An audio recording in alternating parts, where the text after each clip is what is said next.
Hello student, कक्षा 7 का संस्कृत का पेपर हम लेकर आए हैं। यहाँ पर 2.5 घंटे का पेपर आपका होने वाला है। निर्देश सामान्य आपको दिए हुए हैं सामने, इनको आप अच्छे से रीड कर लीजिएगा, अपने रोल नंबर पेपर पर लिख लीजिएगा। सभी प्रश्न करने आपको अनिवार्य हैं।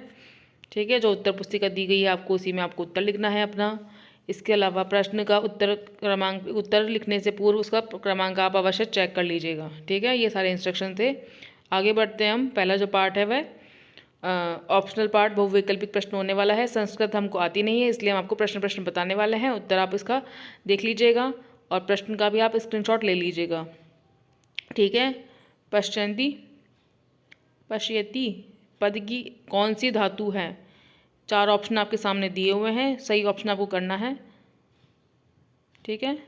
दूसरा प्रश्न, प्रसन्नताया का समानार्थक शब्द है, कौन सा है इसका समानार्थक शब्द आपको बताना है। विद्यालय शब्द का संधि विच्छेद है, विद्यालय शब्द का संधि विच्छेद कौन सा है आपको बताना है। निम्नलिखित में से नपुंसक लिंग शब्द है, फल, राम, गिरी या लता। 4 ऑप्शन दिए हुए हैं, सही आपको ऑप्शन बताना है। पठाम पद का लोट लकार है, जो ऑप्शन आपके सामने है, सही ऑप्शन आपको बताना है। नदी शब्द का प्रथमा विभक्ति वचन बहुवचन है, नदी, नदो, नदीन, नघ, नध है, सही ऑप्शन आपको बताना है। इसके अलावा दूसरा प्रश्न है, निम्नलिखित प्रश्नों में से किन्हीं दो वाक्यों को रेखांकित शब्द पर आधारित प्रश्न निर्माण कीजिए। ये 4 प्रश्न हैं, किन्हीं दो के आपको प्रश्न निर्माण करने हैं। आगे बढ़ते हैं हम। दूसरा प्रश्न, तीसरा प्रश्न, यहाँ पर उचित अपव्यय पद चुनकर लिखिए। ये रिक्त स्थान है, इनमें आपको उचित पद लिखना है। सामने दिया हुआ है 4 ऑप्शन, 4 में से 3 इसमें फिल करने हैं आपको। उचित पद आपको लिखना है इसमें। खंड ब, निम्नलिखित में से किन्हीं 2 प्रश्नों के उत्तर एक शब्द में संस्कृत में लिखिए। 4 प्रश्न सामने दिए हुए हैं, 4 में से 2 आपको करने हैं, जो आपको आते हैं वो आप कर लीजिएगा। एक शब्द में देना है उत्तर, यानी कि शॉर्ट क्वेश्चन है ये। 5वां प्रश्न है, शब्द चुनकर लिंगानुसार लिखिए। ये लिंग के अनुसार आपको शब्द चुनकर लिखने हैं, सामने दिए हुए हैं।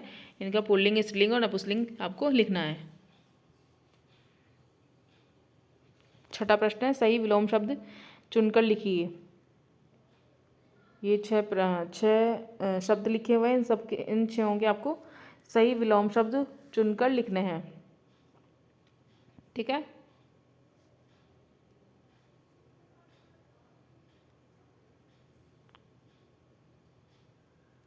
सातवां प्रश्न, समानार्थक शब्दों का मिलान करके उत्तर पुस्तिका में लिखिए। इनके समानार्थक शब्द का मिलान करना है आपको और उत्तर पुस्तिका में लिखना है।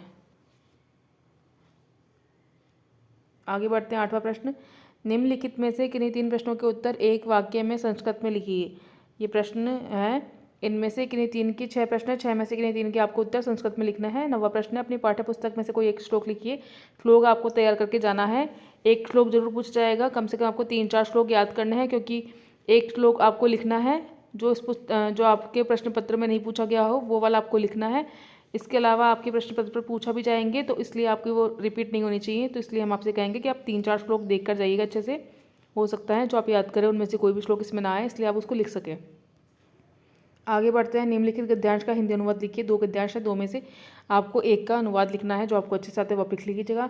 11वां प्रश्न है, निम्नलिखित श्लोक का हिंदी का अनुवाद कीजिए। जैसा कि हमने आपसे कहा था कि श्लोक आपके एग्जाम में आने वाला ही है। 2 श्लोक आपके सामने दिए हुए होंगे, एक आपको खुद से लिखना है, उसके अलावा 2 श्लोक दिए हुए होंगे जिनका आपको हिंदी अनुवाद करना है, 2 में से एक का। इसलिए आप अच्छे से श्लोक याद करके जाइएगा। 4 कम से कम श्लोक याद करके जाइएगा आप। 4 में से एक आपको लिखना है और बाकी हो सकता है आपके पूछ लिए जाए आपके प्रश्न में। ठीक है, यहाँ पर 2 श्लोक है, 2 में से एक आपको करना है हिंदी अनुवाद इसका। ठीक है। 12वां प्रश्न है, निम्न में से किसी एक विषय पर हिंदी भाषा में संस्कृत लिखिए। जैसा कि हमने आपसे बताया था एक बार कि मम परिवार, मम विद्यालय, मम प्रिय शिक्षक, ये कुछ टॉपिक है जिन पर आपको निबंध आना ही चाहिए, चाहे वो हिंदी हो, इंग्लिश हो या संस्कृत हो। मम परिवार, my family, my school, my teacher, ये हिंदी में पूछा गया है। संस्कृत में पूछा गया है मेरा परिवार, मेरा विद्यालय, मेरे शिक्षक, मेरे प्रिय शिक्षक, ये हिंदी, इंग्लिश और संस्कृत तीनों में पूछे गए हैं, इसलिए तीनों भाषाओं में आपको ये निबंध याद होने चाहिए। बहुत ही इंपॉर्टेंट प्रश्न है ये, बहुत ही इंपॉर्टेंट निबंध है ये। और दूसरा निबंध है बालिका शिक्षा। बालिका शिक्षा के बारे में भी यहाँ पर 2 में से एक टॉपिक आपको करना है, एक निबंध आपको करना है। अथवा प्रश्न है ये है, उचित पदों को चुनकर रिक्तों की पूर्ति करके कथा को पूर्ण करे। कथा दी हुई है आपको कहानी, ये आपको संस्कृत में लिखनी है। तो यहाँ पर इसके आपको थोड़ा बहुत हिंट दिया हुआ है, आप देख लीजिएगा, पढ़ लीजिएगा। अगर आपको ये आती है तो आप ये भी कर सकते हैं, अदरवाइज़ आपके सामने निबंध का ऑप्शन तो है ही, वो आपको करना ही है।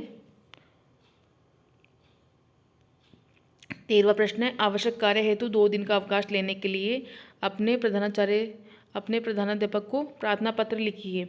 और अगला प्रश्न है, इसी में अथवा में है, स्थानांतरण प्रमाण पत्र प्राप्ति हेतु प्रधानाध्यापक को प्रार्थना पत्र लिखिए। सेम वही आपसे कहूँगी मैं, आवश्यक कार्य हेतु 2 दिन का अवकाश और TC यानी प्रमाण पत्र हेतु प्रार्थना पत्र। ये हिंदी और इंग्लिश और संस्कृत तीनों में पूछे गए हैं, बहुत बार रिपीट हुआ है, इसलिए आपसे कहूँगी तीनों लैंग्वेज में आप ये भी देख कर जाइएगा। आवश्यक कार्य हेतु अवकाश, या फिर 2 दिन का अवकाश बीमारी के कारण, या फिर ये स्थानांतरण के लिए प्रार्थना पत्र, जिसे बोलेंगे TC के लिए इंग्लिश में, हिंदी में भी। ये तीनों लैंग्वेज में आप देख के जाइएगा, ये बहुत इंपॉर्टेंट क्वेश्चन है, ये पूछे गए हैं, तो आप इनको देखना ना भूलें, अपने दोस्तों के साथ शेयर करना ना भूलें। मिलते हैं नेक्स्ट वीडियो में, सब बच्चों को ऑल द बेस्ट।